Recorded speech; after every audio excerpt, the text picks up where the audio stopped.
Her daughter was chosen as little bride, not knowing it's for her billionaire ex. Then he recognized her eyes. Hi viewers, don't scroll past this. Your heart led you here for a reason. Beautiful souls, I'm Mr. Daniel, and this isn't just a channel, it's your family. Today's story might be exactly what your soul needed to hear. If you feel the calling, comment, I'm ready Mr. Daniel, and let's begin this journey together. Your one comment keeps our family's heartbeat alive. Don't just watch, become part of something greater. He was standing at the altar waiting for his bride, but when the little flower girl looked up at him, his whole world collapsed. Because staring back at him were his own eyes. One brown, one blue, set in the face of a child he never knew existed. And the woman who had brought this child to his wedding? The same woman he had thrown away 6 years ago with a check and a threat. The same woman whose heart he had shattered into 1,000 pieces. She was watching from behind the curtain, frozen in a nightmare she never saw coming. 400 guests, 3 television cameras, a $2 million ceremony about to be broadcast to the nation. And Harrison Cole, CEO of a hotel empire stretching from Beverly Hills to the Hamptons, just fell to his knees in front of a 6-year-old girl. Have you ever had a secret catch up with you at the worst possible moment? Have you ever been in a room where one look changed everything? Have you ever watched someone powerful crumble because the truth they buried refused to stay dead? This is not a love story. Not yet. This is a story about a woman who gave everything to a man who gave her nothing but pain, and the child whose eyes would blow apart a billion-dollar wedding and expose a conspiracy that reaches deeper than anyone could have guessed. Who brought this child here? Why would a bride specifically request a little girl with such rare, unmistakable eyes? And who is the traitor standing in the front row? The person Harrison trusted since childhood, whose betrayal is about to crack the Cole empire right down the middle. Stay with me, because when the truth comes out, you will not see it coming. If you have ever been underestimated, overlooked, or thrown away by someone who thought you were nothing, this story is for you. Like this video right now and subscribe, because what happens next will stay with you long after it ends. But before we get to the altar, before we get to those eyes, before we get to the moment that changed everything, let me take you back 6 years. Back to a girl from Baltimore who had no idea that loving the wrong man would cost her everything, and eventually give her the one thing she never expected: power. She had survived poverty, fought her way into an Ivy League university, and earned the attention of one of the most powerful men in Manhattan. But none of that prepared her for the moment he looked her in the eyes and told her to kill their baby. Keisha Monroe was 23 years old when her life split in two. Before him and after him. Before the lies and after the truth. Before love broke her and after she learned to put herself back together. She had grown up in Baltimore, in a neighborhood where dreams went to die and ambition was treated like a disease. Her father left before she could walk. Her mother worked 3 jobs until her body gave out. By the time Keisha was 17, she was alone in the world with nothing but a sketchbook full of dress designs and a stubborn belief that she deserved more than the hand she had been dealt. Her professors at Columbia called her talent once in a generation. She had earned a full scholarship through sheer force of will, staying up until 3 in the morning, stitching together portfolios, writing essays until her fingers cramped. When other students partied, she worked. When other students complained, she created. She was going to be somebody. She was going to prove that where you come from does not have to be where you end up. And then she met Harrison Cole.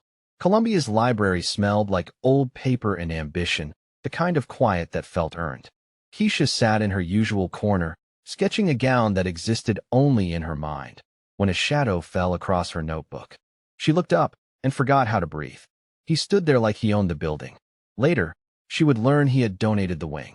Harrison Cole was 31 years old, the CEO of Cole Luxury Enterprises, a hospitality empire that owned 5-star hotels from Beverly Hills to the Hamptons, with properties in Aspen and Palm Beach. He had been featured in Forbes 3 times. He was known in Manhattan's elite circles as untouchable, a man no heiress could catch, no socialite could pin down. But it was his eyes that stopped Keisha cold. One deep brown, one piercing ice blue. Heterochromia, the doctors called it. A rare genetic trait that made him look like a man split between 2 worlds. Their first conversation lasted 3 hours. By the end, his hand rested on hers across the table, his thumb tracing slow circles against her wrist. She had never been touched like that. like she was something precious, something worth being careful with. When he asked for her number, his voice dropped low enough to make her skin warm. "I don't do this," he said. "I don't chase women. But I cannot stop thinking about you. And I haven't even left yet." Keisha should have run. She should have recognized the danger in a man who looked at her like she was the answer to a question he had been asking his whole life. But she had never been truly loved by a man. And Harrison Cole made her feel seen in a way she had never experienced before. Have you ever met someone who made you forget every rule you set for yourself? Someone whose presence alone made you feel like you had been waiting your whole life without knowing it? Tell me in the comments. What was the moment you knew you were in trouble? For 8 months, Harrison Cole made Keisha Monroe feel like the only woman in the world. Secret weekends at his Greenwich estate. Whispered promises about the future. A love so consuming she stopped recognizing herself without him. And then the test came back positive. 2 pink lines that should have been a celebration. She had no idea those 2 lines had just signed her death warrant in the eyes of the Cole family. He had looked at her like she was his future. But when she told him about the baby, she watched that future drain from his eyes like water through a cracked glass. Keisha had planned the moment perfectly. She would tell him at the Greenwich estate. Their place, their sanctuary, the stone walls wrapped in ivy where he had first told her he loved her. She bought a tiny pair of baby shoes and wrapped them in a box. She practiced her smile in the mirror. She imagined him lifting her off her feet, spinning her around, telling her this was the best news he had ever received. She was a fool. The Greenwich estate had always felt like a fairy tale. Gardens that smelled like money and peace. Rooms filled with art that cost more than her entire education. But that afternoon, the same walls felt like a cage closing in. Harrison stood by the window, his back to her, shoulders rigid as steel. The box with the baby shoes sat unopened on the table. The silence between them stretched until it became its own presence in the room. "Say something," Keisha whispered. He did not turn around. His voice, when it came, was flat, empty, like a stranger wearing the face of the man she loved. "My mother knows." 3 words that changed everything. Vivian Cole, the matriarch of the Cole dynasty. Old Newport money, family fortune generations deep, a woman who measured human worth in bloodlines and bank accounts. Keisha had never met her. Harrison had kept their relationship hidden, always promising that he would introduce her when the time was right. Now she understood why. Harrison finally turned, and the envelope in his hand made Keisha's stomach drop. $1 million, he said, his voice hollow.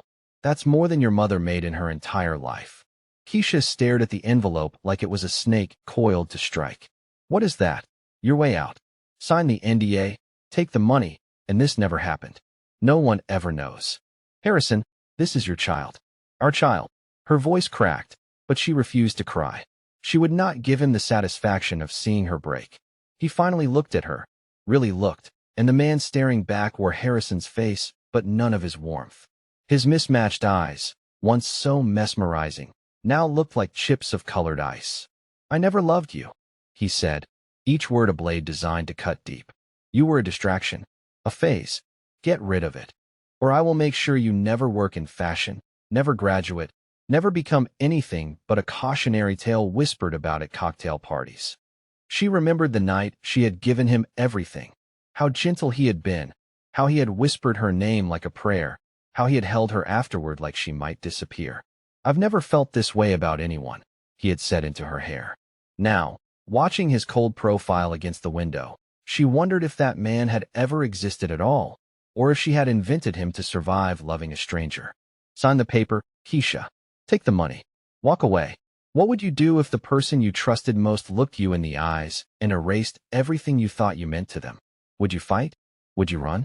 Would you sign that paper and take the money? Comment below, because what Keisha did next separated her from every woman who came before her. She stood up slowly. Her legs shook, but her voice did not. "Keep your money," she said. "Keep your NDA. Keep your threats." She walked toward the door, pausing with her hand on the frame. "And keep telling yourself you never loved me. Maybe one day you'll believe it." Keisha left that estate with nothing. No money, no degree, no future she could see. Just a baby growing inside her and the echo of his voice telling her she was worthless. She had no idea that 6 years later, that same baby would walk into his wedding, and those unmistakable coal eyes would burn his perfect life to the ground. She showed up in Houston with $40, a suitcase held together by duct tape, and a belly full of a billionaire's child. The only person willing to take her in was an aunt she had not spoken to in 7 years. The bus ride from New York to Texas took 31 hours. Keisha spent most of it staring out the window, watching the country roll past like a film she was no longer part of. She had dropped out of Columbia. She had left behind her dreams of fashion design, her scholarship, her future. All she had now was a growing belly and the phone number of an aunt named Lorraine who had sent a Christmas card once, years ago, with a note that said, "If you ever need anything, baby girl, you call me." Keisha had never called. Pride mostly. The Monroe women did not ask for help. They survived on their own, or they did not survive at all. But now, with nowhere else to go and a baby depending on her, Keisha swallowed her pride and made the call. Aunt Lorraine lived in a small house in Houston's 3rd Ward, 2 bedrooms, a kitchen that smelled like cornbread, and a porch where she sat every evening watching the neighborhood kids play. She was 62 years old, retired from 30 years of nursing, and she took one look at Keisha's swollen belly and tear-stained face and said 5 words that saved her life. "You're home now, baby girl." Keisha gave birth on a Tuesday in March. The labor lasted 14 hours. Aunt Lorraine held her hand through every contraction, every scream, every moment when Keisha thought she could not push anymore. And then the baby arrived, a perfect girl with caramel skin and a full head of dark curls. The nurse cleaned her, wrapped her in a pink blanket, and placed her in Keisha's arms. "She's beautiful, Mama. Look at those eyes." The first time Zaria opened her eyes, Keisha stopped breathing. The nurse laughed softly. "Oh my, look at those eyes, Mama. She's got something special." But Keisha could not laugh. She was looking at Harrison Cole's face staring back at her from her newborn daughter. One brown eye, one ice blue, the genetic fingerprint of a man who had told her to make this child disappear. For a moment, she felt the weight of his rejection all over again. The coldness in his voice, the envelope on the table, the way he had looked at her like she was nothing.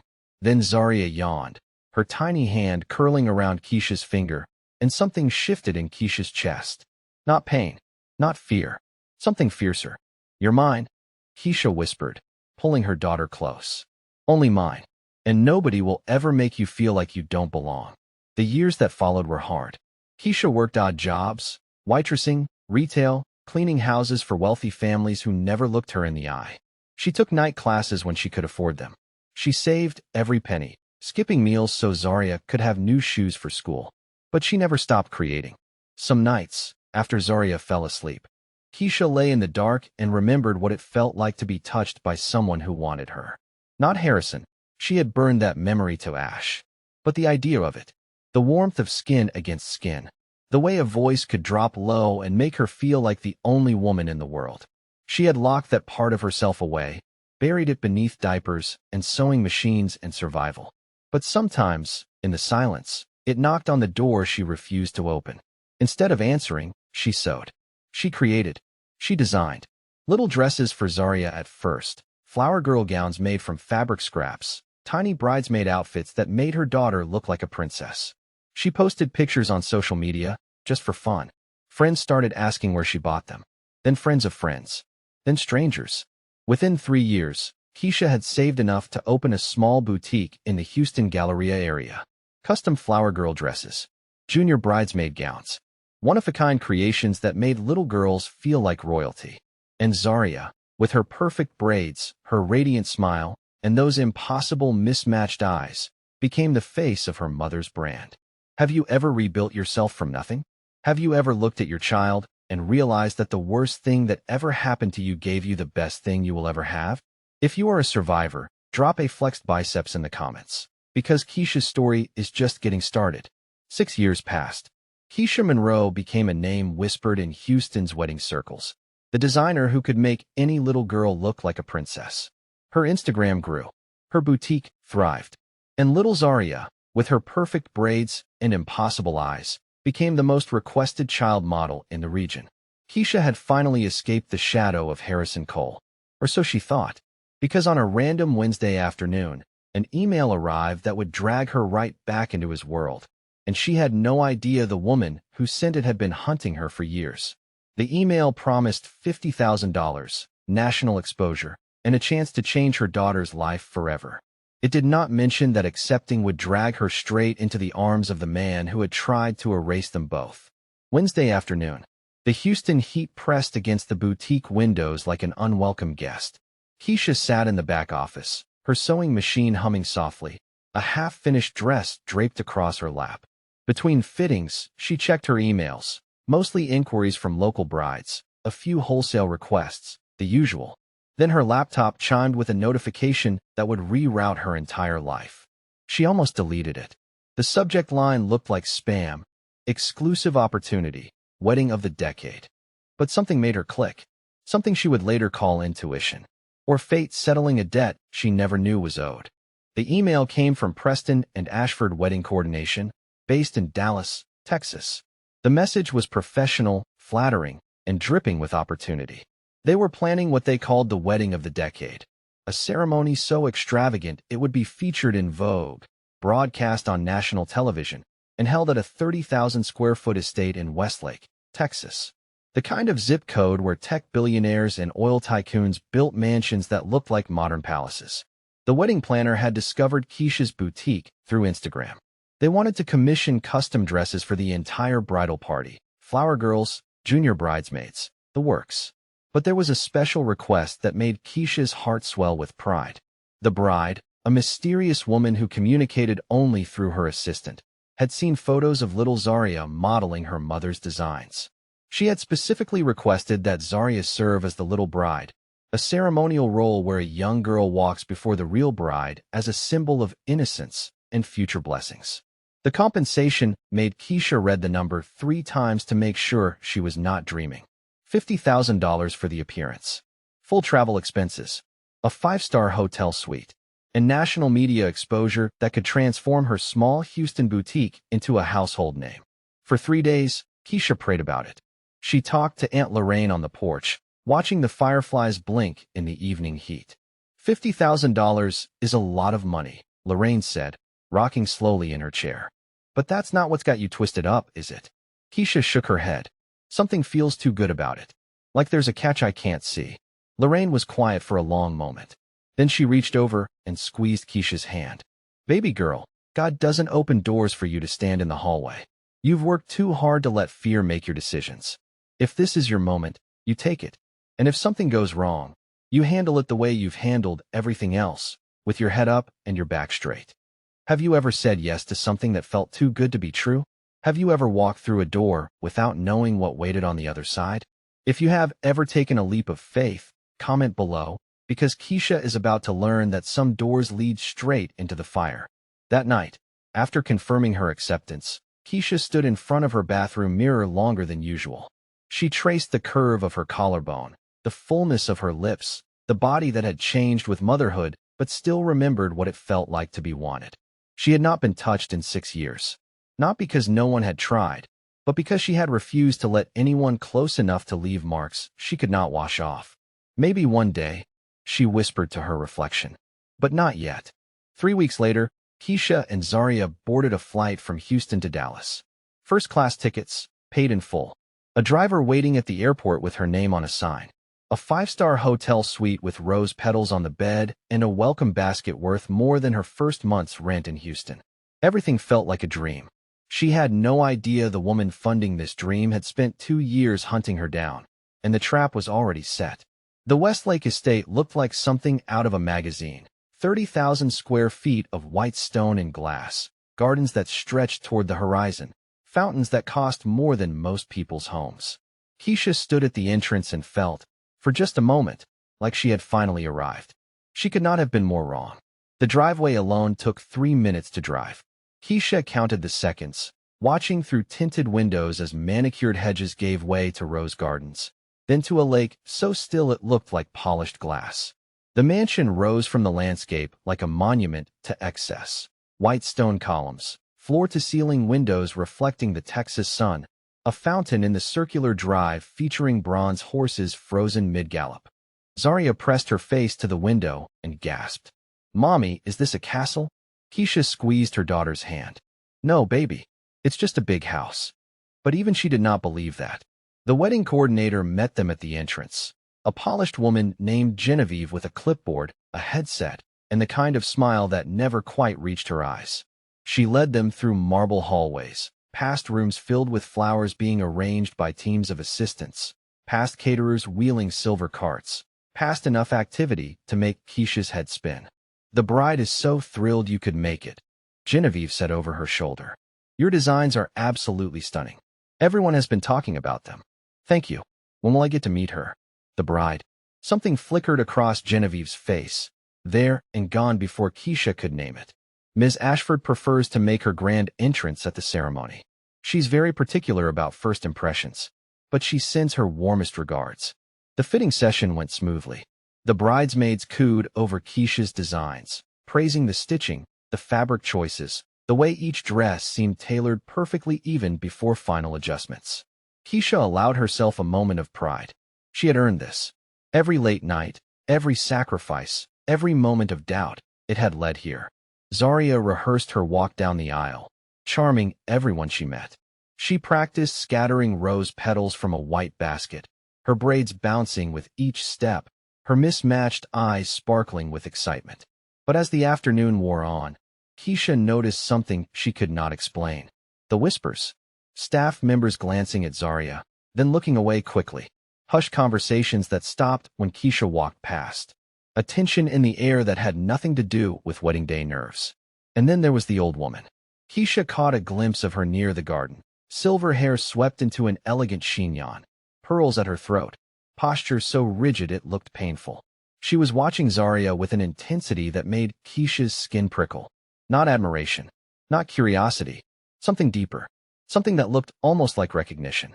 Keisha started toward her, but a coordinator pulled her away for another fitting, and when she looked back, the woman was gone.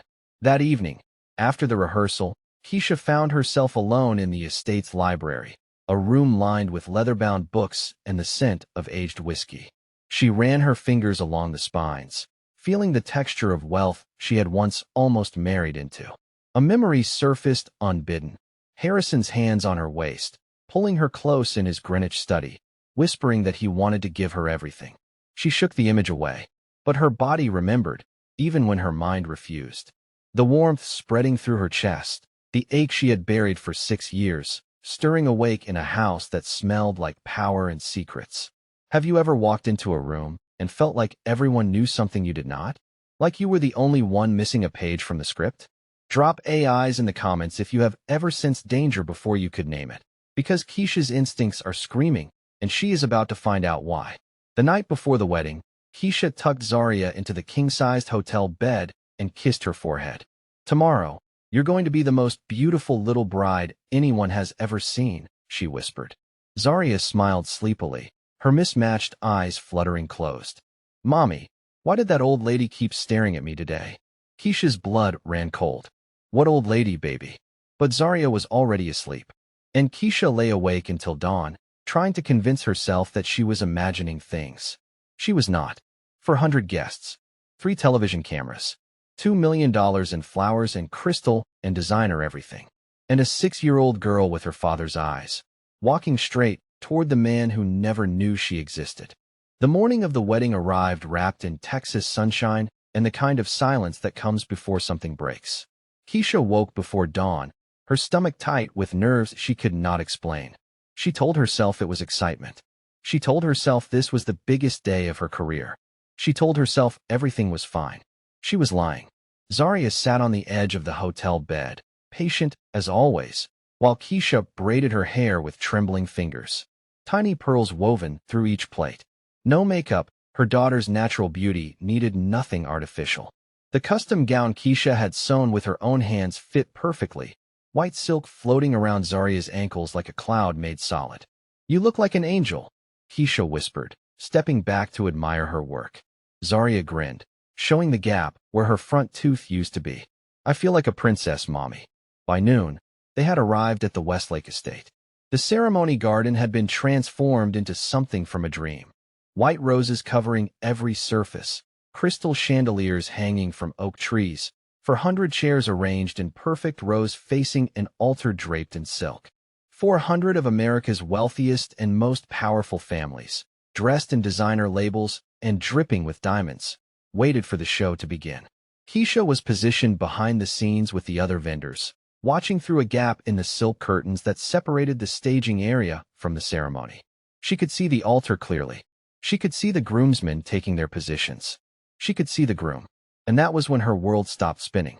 He stood with his back to her, shoulders broad in a tailored black tuxedo, his posture so familiar it made her chest ache. She knew those shoulders. She knew that stance. She knew the exact way he held himself when he was trying to control a room. Harrison Cole, the father of her child, the man who had thrown her away like garbage 6 years ago, standing at the altar of his own wedding. The string quartet began to play. Somewhere behind her, Genevieve gave Zarya the signal. And before Keisha could move, before she could grab her daughter and run, Zarya stepped onto the white carpet. Zarya walked like she was born for this moment. Her custom gown floated around her ankles, pearls glinting in her braids. Her small hands holding a basket of rose petals she scattered with practiced grace. 400 of America's wealthiest elite watched her pass, whispers rippling through the crowd. "Look at those eyes," someone murmured. "Extraordinary." At the altar, Harrison Cole stood with his gaze fixed on the grand entrance doors, waiting for his bride. He looked like a magazine cover, powerful, composed, untouchable. He barely glanced at the little flower girl approaching him. Until he did. Until his eyes dropped to the child standing 3 feet away. Until his lungs forgot how to breathe. Behind the curtain, Keisha's heart slammed against her ribs. She watched Harrison's face change, watched the confusion flicker into recognition, watched the recognition crash into shock, watched the shock dissolve into something that looked like his entire world collapsing. She knew that profile. She knew those shoulders. She knew the exact way he stood when he was trying to control a room. She had traced every line of that body once, mapped it with her fingers and her lips, given herself to it completely. Now she was watching it shatter in real time. And some dark part of her, the part she had tried to kill for 6 years, felt a twisted satisfaction seeing him crumble. He had told her to get rid of their daughter. Now their daughter was the most beautiful thing in the room, and he could not look away. Harrison's whisper cut through the string quartet's melody, loud enough for his best man to flinch. "Whose child is that?" His voice cracked on the last word, a sound no boardroom had ever heard, no negotiation had ever broken from him. His best man frowned, confused. The little bride? Some designer from Houston brought her. What? But Harrison was not listening. He was staring at Zarya's face like he was seeing a ghost. One brown eye, one ice blue, the same eyes that stared back at him every morning in the mirror. The same eyes that had skipped his father's generation but appeared in his grandfather's portrait. The same eyes that geneticists had told him were so rare that fewer than 1% of the population carried the trait. And then he turned, slowly, desperately, scanning the crowd with the frantic energy of a man watching his life catch fire. Put yourself in Keisha's shoes for one moment. You spent 6 years rebuilding from nothing. You finally escaped the man who shattered you. And now you are standing in his wedding, watching your daughter walk toward him, and there is nowhere to hide. What would you do? Would you run? Would you scream? Would you freeze? Tell me in the comments, because what Keisha does next will surprise you. Harrison's eyes found her through the gap in the curtain. For one eternal second, they stared at each other across the garden of 400 strangers, the woman he had thrown away and the man who had done the throwing. His lips parted. Her name formed on his tongue. But before he could speak, the wedding coordinator's voice boomed through the speakers. "Ladies and gentlemen, please rise for the bride." The grand doors swung open, and Miranda Ashford appeared in a gown worth more than most people's houses. But Harrison Cole was not looking at his bride. He was looking at the mother of his child, and his next move would shock every single person in that garden. In front of 400 guests, 3 television cameras, and a bride who had spent $2 million on a single day, Harrison Cole did the unthinkable. He walked away from the altar and dropped to his knees in front of a 6-year-old stranger. The string quartet stopped mid-note. The garden fell silent except for the rustle of 400 designer outfits shifting in confusion. Harrison Cole, the man whose name appeared on buildings, whose face graced magazine covers, whose composure had never cracked in any boardroom or negotiation, stepped away from his position at the altar. He walked past the flower arrangements, past his groomsmen, who reached for him with confused hands, past Miranda, who had frozen mid-aisle with her bouquet clutched against her chest. He dropped to his knees on the white carpet, directly in front of Zarya. His hands trembled as he took hers. His voice, usually commanding enough to silence rooms, came out barely above a whisper. "What is your name, sweetheart?" The microphones caught every syllable. The cameras captured every frame. 400 guests held their breath. And somewhere in Manhattan, a news producer was already writing the headline that would dominate tomorrow's cycle.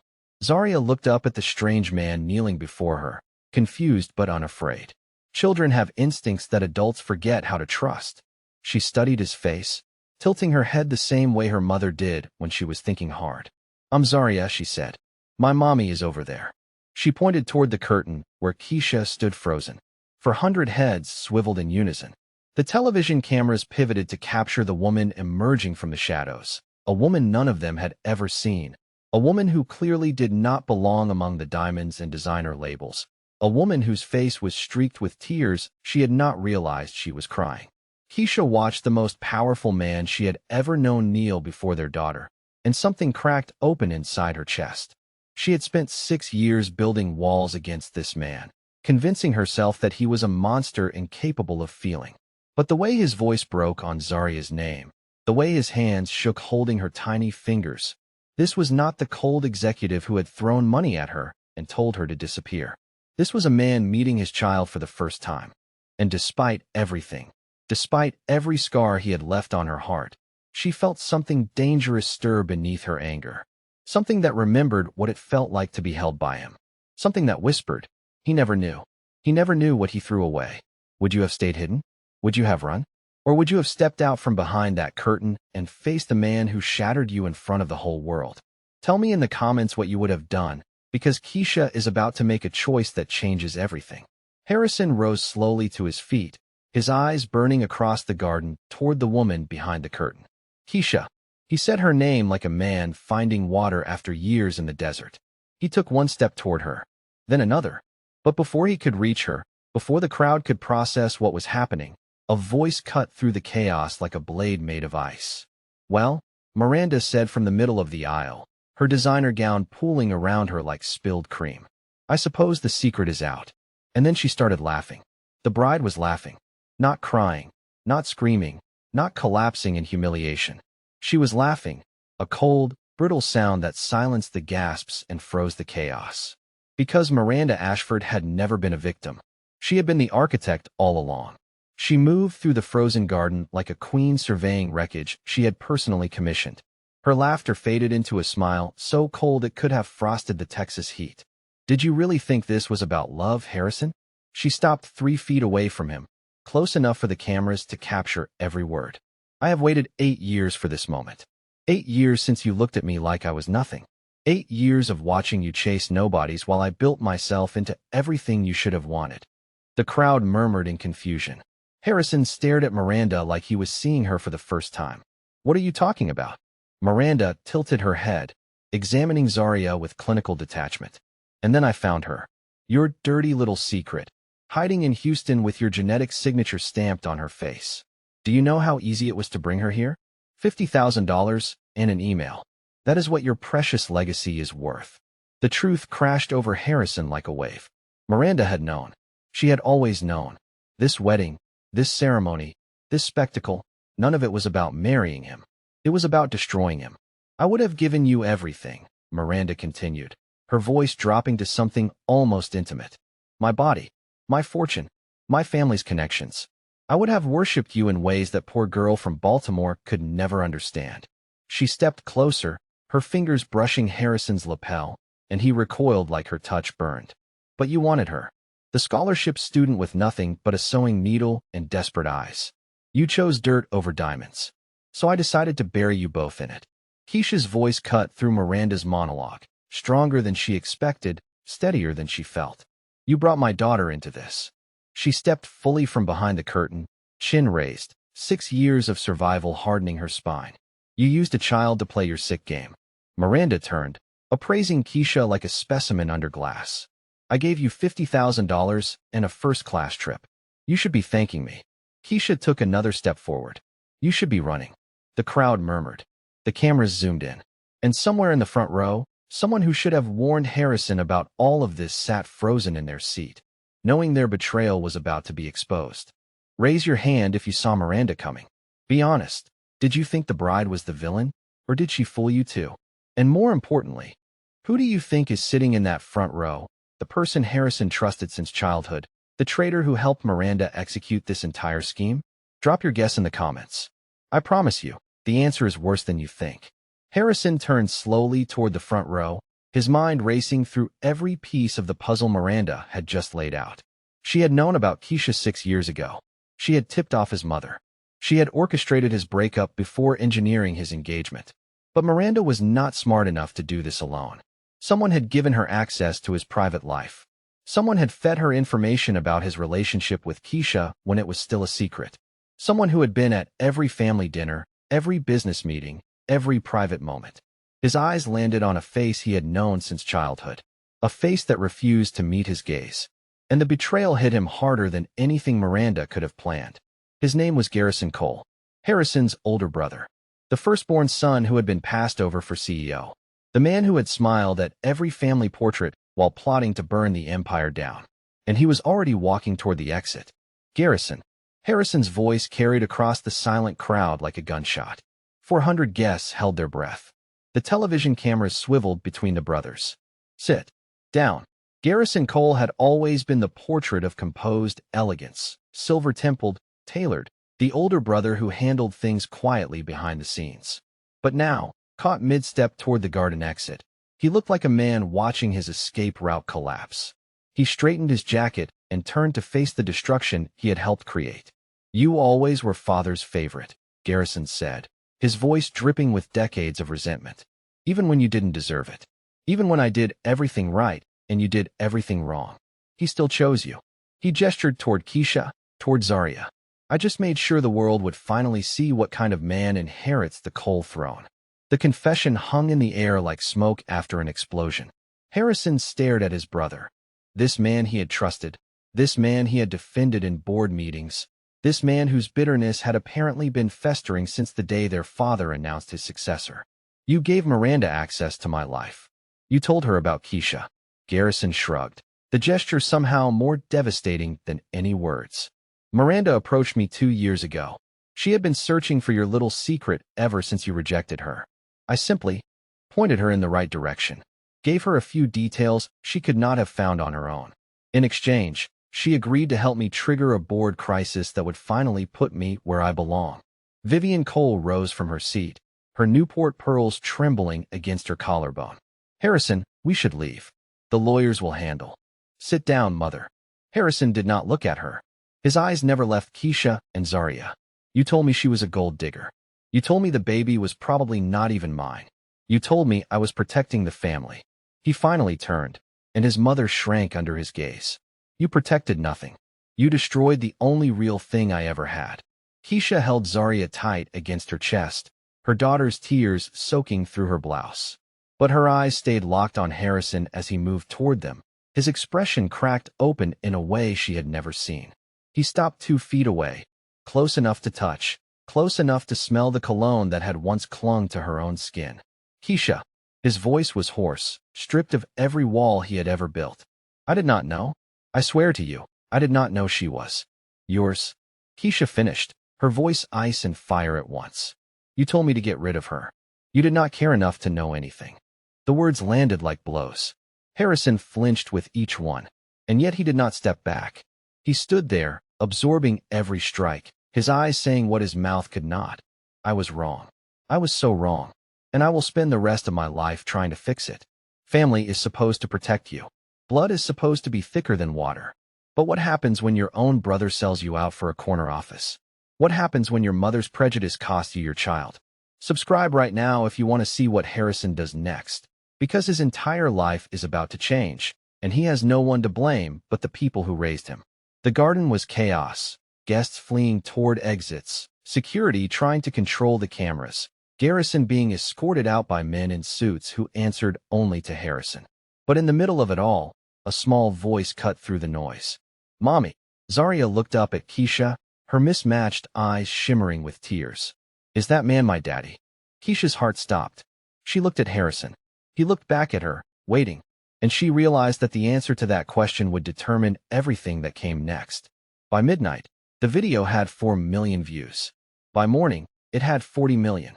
And by the time Keisha turned on her phone, her name was trending in 17 countries alongside 3 words that made her blood run cold. Cole, love child.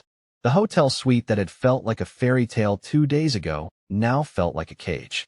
Keisha sat on the edge of the bed, curtains drawn against the camera flashes pulsing from the street below. Her phone buzzed again. Another unknown number, another reporter hungry for her side of the story. She turned it face down and looked at Zarya, who was watching cartoons on the television like the world outside was not burning down around them. Mommy, why are there so many people outside? Keisha pulled her daughter close, pressing a kiss into her braids. They are just confused, baby. They will go away soon. She wished she believed that. The news coverage was relentless.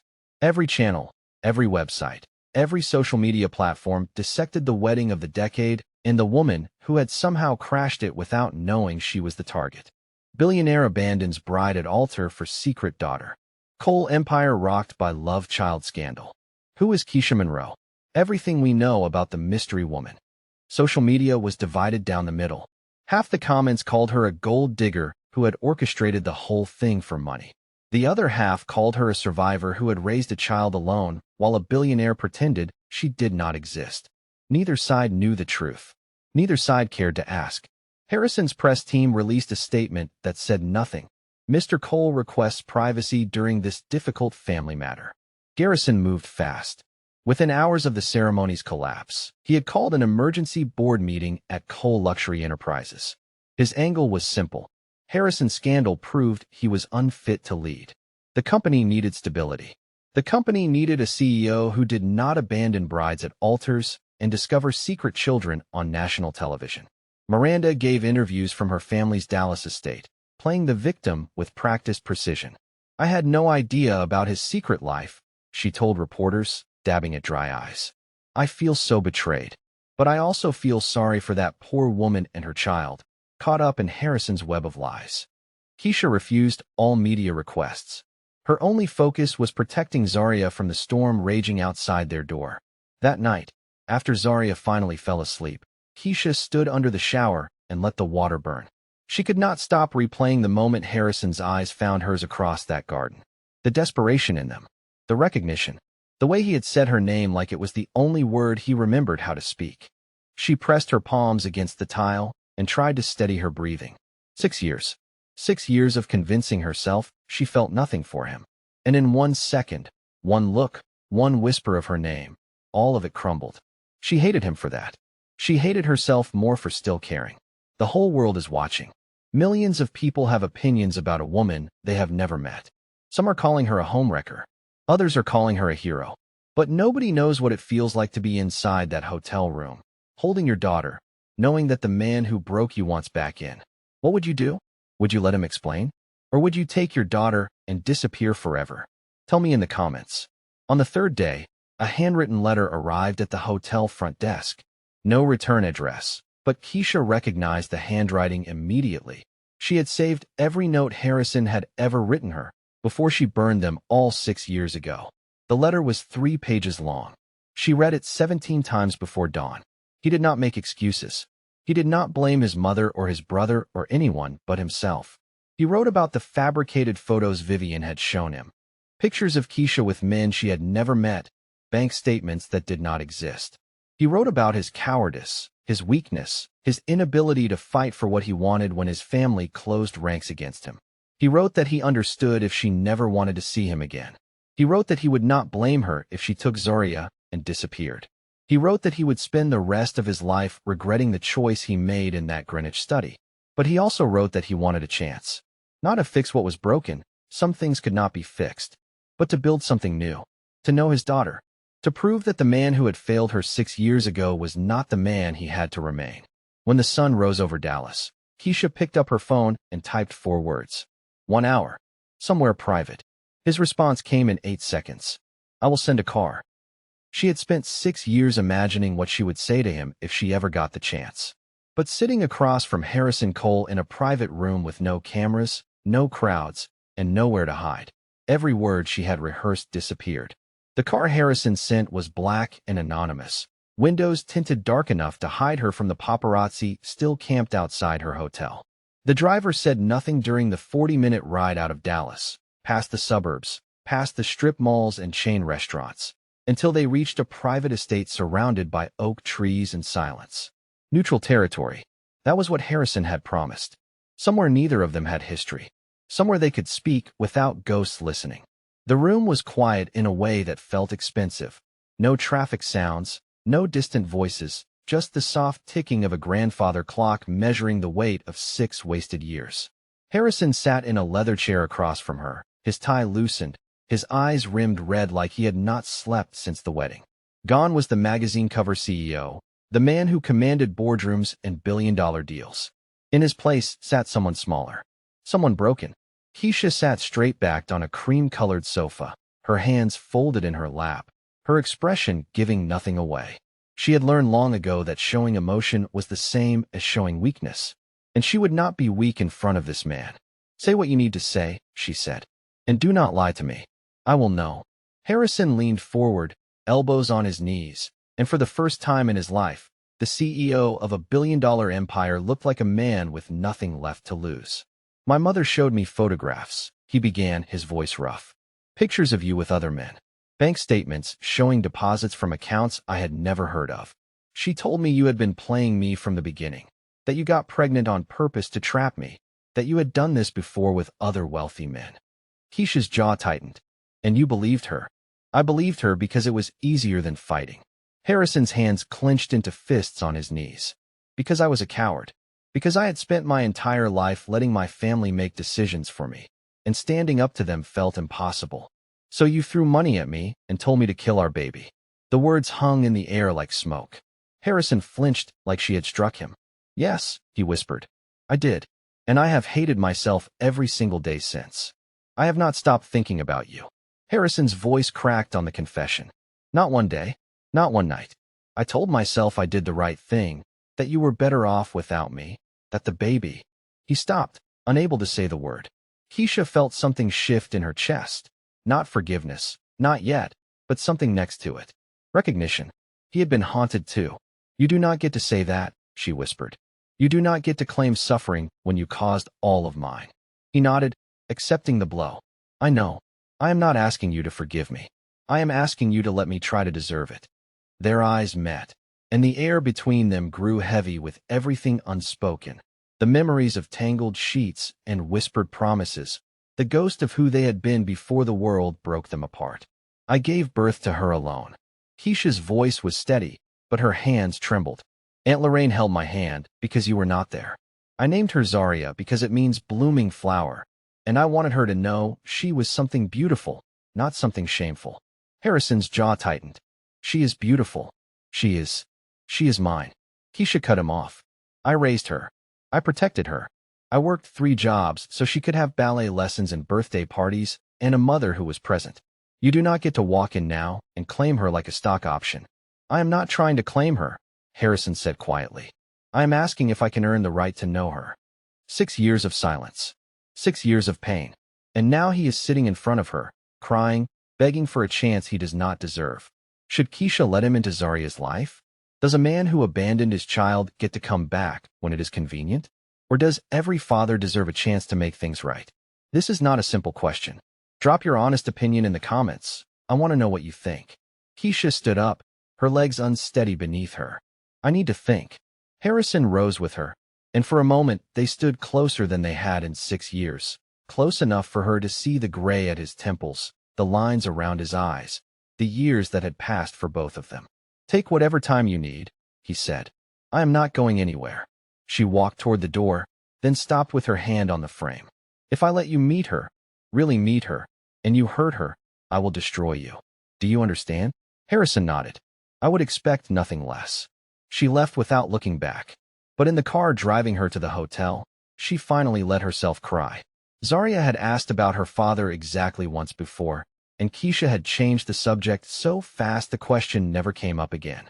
But now, sitting across from her daughter in a quiet park far from cameras, she had to find the words she had spent 6 years avoiding. 1 week had passed since the conversation with Harrison.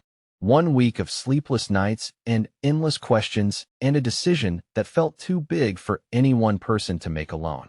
The park was small and private, a donor-funded green space tucked behind a row of brownstones, the kind of place where children played without paparazzi hiding in bushes. Keisha sat on a wooden bench while Zarya fed ducks at the pond's edge, her braids swinging as she tossed breadcrumbs. "Zarya, come sit with me for a minute. I need to tell you something." Her daughter skipped over, plopping down on the bench with the carefree energy of a child who did not yet know that some conversations changed everything. "Remember the man from the wedding? The one who talked to you at the altar?" Zarya nodded, her mismatched eyes curious. "The one with eyes like mine." "Yes, baby." Keisha took a deep breath. "He is your father." Zarya was quiet for a long moment. Her little forehead wrinkled the way it always did when she was thinking hard. Why did he not come before? Keisha had rehearsed this answer 100 times, but saying it out loud was harder than she had imagined. "Grown-ups make mistakes, baby. Sometimes big ones. He did not know about you for a long time. But he knows now, and he wants to meet you, if you want to meet him." Zarya considered this with the seriousness of a judge weighing evidence. "Does he like ducks?" Keisha almost laughed. "I do not know, baby. You could ask him." "Okay, I want to meet him." A black SUV pulled up to the curb, and Keisha's chest tightened. Harrison stepped out, looking less like a CEO and more like a man approaching a job interview. He was terrified to fail. He carried a wrapped package under his arm and walked toward them like the ground might collapse beneath his feet. He had done his research. The gift was a custom sketchbook. He had learned from Keisha's Instagram that Zarya loved to draw. It was thoughtful in a way that surprised her. He was trying, really trying. Zarya approached him slowly, studying his face with that blunt honesty only children possess. "Your eyes are like mine," she announced. Harrison crouched to her level, his voice soft. "They are. It is something special in our family. My grandfather had them too." "Is your grandfather nice?" Harrison hesitated. He passed away before you were born, but I think he would have loved you." Zarya considered this, then nodded. "Okay, do you want to see my drawings?" She grabbed his hand without waiting for an answer and pulled him toward the bench where Keisha sat. Watching Harrison crouch beside Zarya at the pond's edge, pointing at a duck and saying something that made her giggle, Keisha felt a door open inside her that she had welded shut years ago. This was the life she had imagined once, before the check, before the ultimatum, before she learned that fairy tales were written by people who had never suffered. Harrison looked up and caught her watching. Something passed between them, not forgiveness, not romance, but something older, the memory of who they could have been. "She is incredible," he said later, while Zarya ran ahead toward the swings. "You raised her perfectly." "I did not have a choice," Keisha replied. But she let him walk beside her, their shoulders almost touching, and did not pull away. There is something about watching a man meet his child for the first time that breaks you open. Not because he deserves it, but because every child deserves to know where they came from. Do you think Harrison has earned this moment? Or is he getting a second chance he did not work for? Tell me in the comments. And subscribe if you want to see what happens when Garrison strikes back. Because the piece you are watching right now, it is not going to last. That evening, while Keisha tucked Zarya into bed, her daughter asked a question that stopped her cold. "Mommy, if he is my daddy, does that mean we have to live with him?" Before Keisha could answer, her phone buzzed. A news alert. She opened it and felt the floor drop from beneath her feet. Cole Luxury Enterprises board votes to remove Harrison Cole as CEO. Garrison Cole named interim chief executive. Criminal investigation launched. The peace had lasted exactly one afternoon, and now the war had truly begun. Garrison Cole had waited his entire life to sit in the CEO chair, and now that he had it, he was going to make sure his little brother never got close to it again, even if it meant burying him with lies.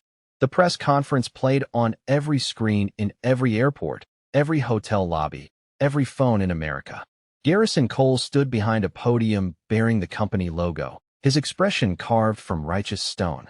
The older brother who had always stayed in the background was now center stage, and he was savoring every moment. "It pains me to stand here today," he said, his voice heavy with rehearsed grief. "My brother Harrison is not only a man who abandoned his bride at the altar, he is a man who has been stealing from this company, from our shareholders, from the legacy our father built. Behind him, a screen displayed financial documents covered in red circles and damning arrows. Account numbers. Transaction histories. A paper trail that made Harrison Cole look like a thief in a tailored suit. The accusations were devastating. Embezzlement. Fraud. Years of siphoning company funds into offshore accounts. The criminal investigation had been launched based on evidence Garrison himself had provided to federal authorities. Evidence he had fabricated over 2 years of patient, calculated planning. In a modest hotel room in Dallas, Harrison watched his brother destroy him on national television. His assets were frozen. His reputation was in ashes. The company his father had built from nothing was slipping through his fingers like water. His phone buzzed. Keisha's name on the screen. He answered on the first ring. "Tell me the truth," Keisha said, her voice steady through the phone. "Not the version you want me to believe. The actual truth." Harrison closed his eyes, pressing the phone against his ear like a lifeline. "I did not steal anything. Garrison has been planning this for years, the same way my mother planned your destruction. Fabricated evidence. Character assassination.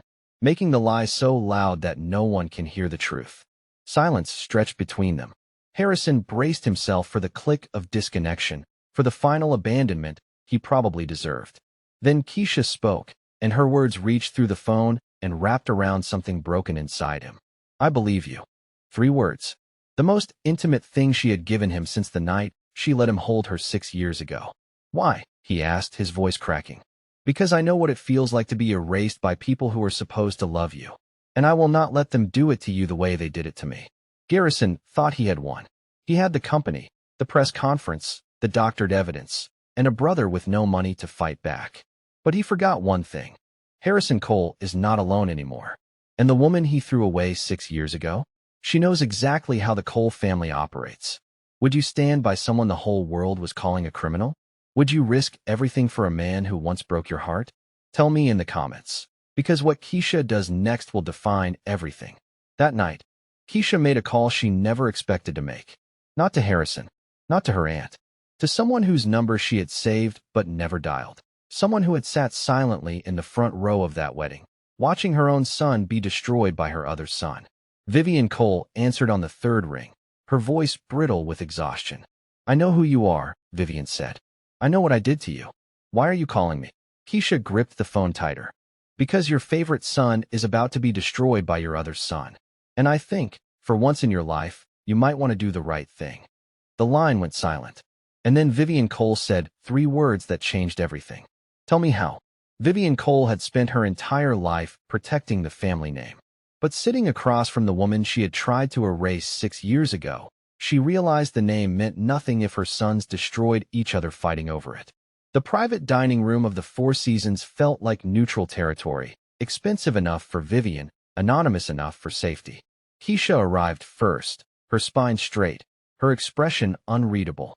Harrison came next, sitting beside her without asking permission. And then Vivian Cole entered, looking older than Keisha remembered, her Newport pearls replaced by a simple gold chain, her armor finally cracked. "I do not expect you to forgive me," Vivian said, lowering herself into a chair across from them. "I am not here for absolution. I am here because my son," she glanced at Harrison, then back at Keisha. "Both of my sons made me a grandmother without my knowledge. And the only grandchild I will ever have is being raised by a woman I tried to destroy." Her voice wavered. "I was wrong. About all of it." The confession hung in the air. Keisha studied the older woman, the trembling hands, the red-rimmed eyes, the weight of decades pressing down on shoulders that had once seemed so imperious. "Your mother showed me photographs," Keisha said, her eyes fixed on Vivian. "Pictures of me with men I had never met. Bank statements that did not exist. She told Harrison I was a fraud, a gold digger, a threat to everything the Cole family represented." Vivian flinched but did not look away. "I manufactured those. I hired someone to create them. I told myself I was protecting my son from a mistake. Your protection," Keisha said quietly, "cost me my education, my dreams, my chance to give my daughter a father." Vivian's composure cracked, tears spilling down her lined cheeks.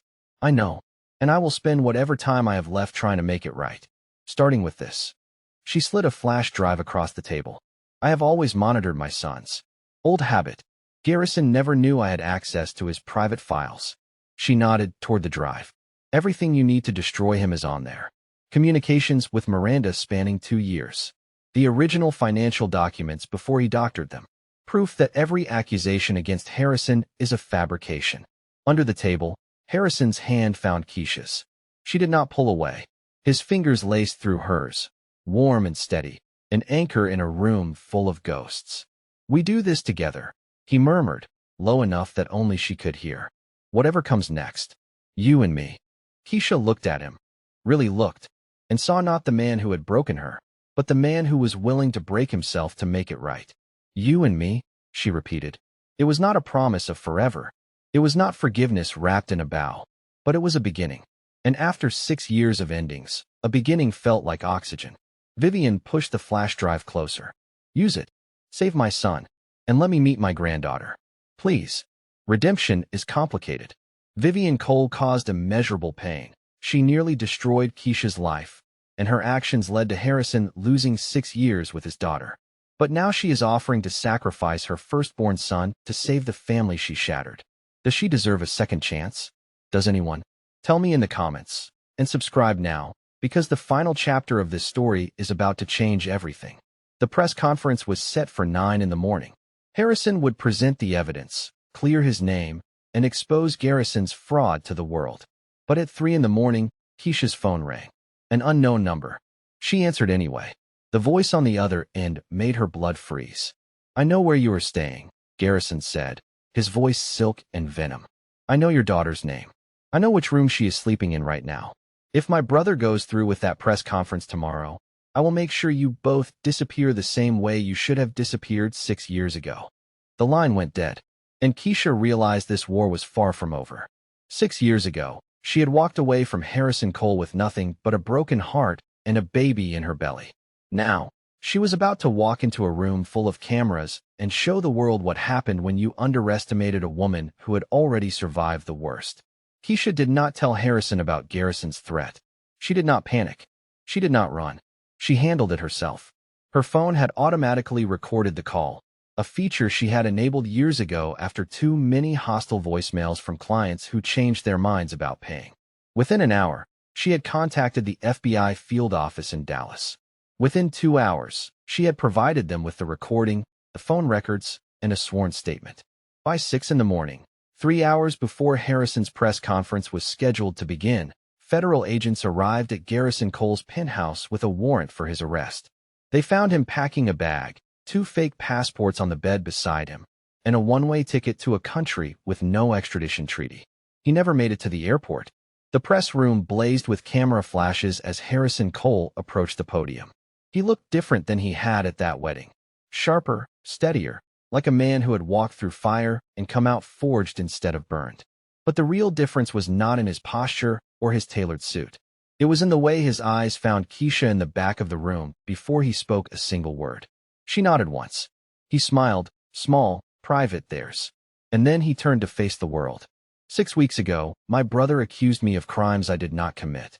Today, I am here to present evidence that those accusations were fabricated and that the real criminal is now in federal custody. The room erupted with questions, but Harrison raised his hand for silence.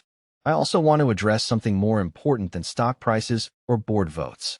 6 years ago, I made a choice that I will regret for the rest of my life. I turned my back on a woman I loved and a child I did not know existed. I cannot get those years back, but I can make sure I do not waste another day. The board reinstated him by unanimous vote that afternoon. But Harrison surprised everyone, including Keisha, with what he did next. He stepped back. He named a trusted executive as COO and transitioned himself to chairman. The day-to-day operations of Cole Luxury Enterprises would continue without him at the helm. "I have missed 6 years of my daughter's life," he told the board. "I refuse to miss any more." 6 months later, Keisha's boutique had expanded. A flagship location in Manhattan now stood alongside the original Houston store. Her designs were featured in Vogue, just as that fateful email had once promised. But this time, she had earned it on her own terms. Zaria was thriving, splitting her time between both cities, adjusting to a life that now included a father who showed up for dance recitals and helped with homework and learned how to braid hair from YouTube tutorials. She called him Daddy now. The word still made Harrison's eyes water every time he heard it. That night, after the cameras stopped flashing and the lawyers stopped calling and Zaria fell asleep, clutching a stuffed elephant Harrison had bought her, Keisha found herself alone with him on the balcony of his Manhattan penthouse. The city sparkled below them, indifferent to the chaos of the past 6 weeks. "What happens now?" she asked, her voice softer than she intended. Harrison turned to face her, close enough that she could see the gold flecks in his brown eye, the silver streaks in his ice blue one. "Whatever you want," he said. "I am not going anywhere. I will wait as long as you need." She studied him, the lines around his eyes, the gray at his temples, the man he had become in the wreckage of who he used to be. Then she stepped closer, rose on her toes, and kissed him for the first time in 6 years. It was not a promise of forever, but it was a promise of tomorrow. And tomorrow was enough. Central Park glowed with autumn light, leaves swirling around their feet like nature's confetti. Zaria skipped ahead, her mismatched eyes bright with joy, her braids bouncing against her shoulders. "Daddy, look. Ducks." Harrison jogged to catch up with her, crouching at the pond's edge while she pointed at the water. Keisha watched them, her daughter and the man who had almost been a stranger, and felt something settle in her chest. Not forgiveness. Forgiveness was still a work in progress. But peace. The kind of peace she had stopped believing existed. Harrison looked back at her, Zaria tugging at his sleeve, and mouthed 2 words, "Thank you." Keisha shook her head and mouthed back, "Thank her." Because Zaria was the reason any of this had happened. Zaria, with her impossible eyes, had walked into a billionaire's wedding and burned down every lie the Cole family had ever built. And from the ashes, something real had grown. Vivian was there too, these days. Not always. Not comfortably. But she showed up to dance recitals and sat in the back row and was slowly learning what it meant to be a grandmother instead of a gatekeeper. Redemption was a process, not a destination. Some days were better than others. Zaria ran back toward them, her cheeks flushed from the autumn chill. "Can we get ice cream?" Harrison laughed and scooped her up, settling her on his hip like he had been doing it for years instead of months. "What do you think, Mom?" he asked, looking at Keisha. "Ice cream. Mom." He called her that in front of Zaria now. It felt strange and right all at once. "Ice cream sounds perfect," Keisha said. And the 3 of them walked toward the vendor, Zaria chattering about ducks and drawings, and whether they could get a puppy someday. A family. Imperfect. Scarred. But whole. So here's the question I will leave you with. What would have happened if Keisha had taken that $1 million 6 years ago? What would have happened if she had signed the NDA, terminated the pregnancy, and let the Cole family erase her? We will never know. Because she refused. She chose dignity over money. She chose her daughter over her comfort. She chose to rebuild when everyone expected her to break. And in the end, that choice, that single, stubborn refusal to disappear, brought a billionaire to his knees and gave a little girl the father she deserved. If this story moved you, hit that like button. If you want more stories about women who refuse to be silenced, subscribe right now and turn on notifications. And tell me in the comments, what would you have done in Keisha's shoes? Would you have taken the money? Would you have signed away your story? Or would you have walked out with nothing but your pride and your baby and the belief that one day, the truth would find its way into the light? I will see you in the next one.